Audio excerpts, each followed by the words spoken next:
As Christmas approaches, I want to wish a very happy Christmas to everyone in our communities. But I think that this year we must first pause to assure everyone affected by fires that they are in the forefront of our thoughts and prayers. People in our parishes and schools have rallied round to help, but there will still be plenty of people unable to celebrate Christmas in their own homes or with all the family able to share the day.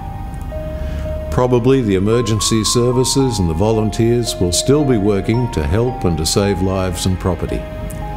We owe them so much, but we have to make do now with the simple wish that somehow they too will be blessed this Christmas.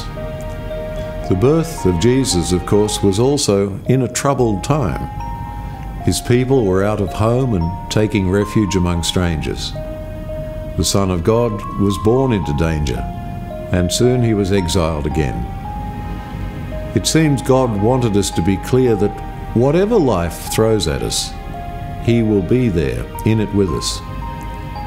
Christmas is not all sleigh bells and stockings. It's about how we find Christ and God's peace with us in the mess, sleeping in the barn, the stable, in the animal's trough.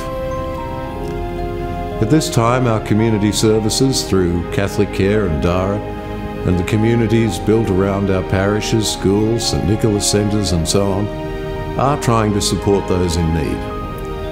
And Christmas says we must do this, because God in Jesus is God with us, and we must also be with one another.